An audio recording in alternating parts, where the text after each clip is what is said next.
চট্টগ্রাম কর্ণফুলী নদীর উপর নতুন ব্রিজের শহরের ওই পারে ব্রিজের পশ্চিম পাশে সুইচ গেটের কিনারায় 3 তরুণ একসাথে গোসল করতে নামে। তারা ডুবে যাওয়ার সময় তাদের আত্মচিৎকারে পার্শ্ববর্তী লোকজন একজনকে উদ্ধার করতে সক্ষম হয়। তাকে চট্টগ্রাম মেডিকেল কলেজ হাসপাতালে প্রেরণ করেছেন। আর দুজনকে এখনও পর্যন্ত খুঁজে পাওয়া যায়নি। ফায়ার সার্ভিসের ডুবুরি দল এখনও উদ্ধার কাজে চলমান রয়েছে। তারা ডুবে যাওয়ার সময় প্রত্যক্ষদর্শী আরেক তরুণ থেকে জানতে চাইলে সে বলে, আমি যখন গোসল করতে গেলাম ওপরে দেখছি ব্রিজে একজনের প্যান্ট খুলে লাফ দিয়েছে আর একজনের প্যান্ট নিয়ে লাফ দিয়েছে। যখন যখন হয়েছিল সেখন এখানে ভিতরে মেয়ে গেছিল, একজন মানুষ গেল বাঁচাইতে পারছে না, সেজন্য ওনাকে নিয়ে যাচ্ছে, উনি উড়ে গেছিল আর আমাদের কিছু করতে পারি নাই। খোলার প্যান্টটা ব্রিজের উপর পাল দিয়েছেন সেখানে। ও দুইজনের নাম কি? তানবীর। ওরা কি তোমার বন্ধু? না, আমি ওরা আমার কালকে হয়তো বন্ধু হয়েছে। কাল পরিচয় তোমার সাথে?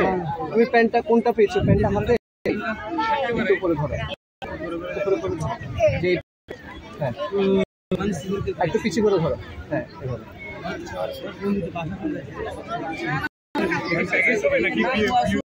এটা কার প্যান্ট? প্যান্টটা কার? প্যান্ট বড় ছেলেটার আর ছোট ছেলে। বড় ছেলের নাম কি? রাচেল। রাসেলের প্যান্ট।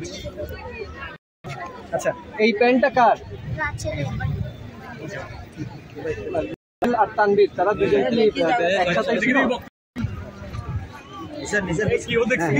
হ্যাঁ হ্যাঁ, ওই হাতে ওর প্যান্টটা হচ্ছে একটা ছেলের প্যান্ট।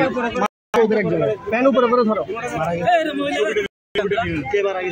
ওই যে ওরা এতক্ষণ বেঁচে থাকতে দাদা।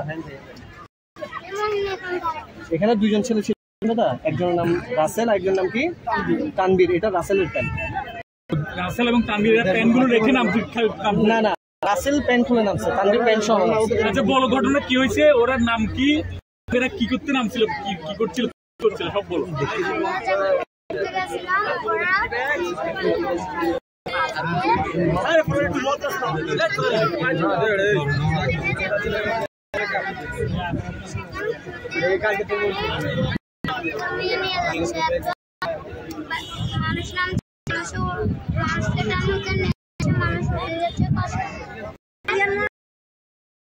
মাগরিবের আগে সূর্য থাকা অবস্থায় ভিডিওটি ধারণ করা হয়েছিল। এখনও ডুবুরি দল উদ্ধার কাজে নিয়োজিত রয়েছেন। ভিডিও তথ্যটি পাঠিয়েছেন চট্টগ্রাম থেকে সাংবাদিক জাবেদ রকি।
ধুবুরি নামতে নামতেও তো ঘোড়া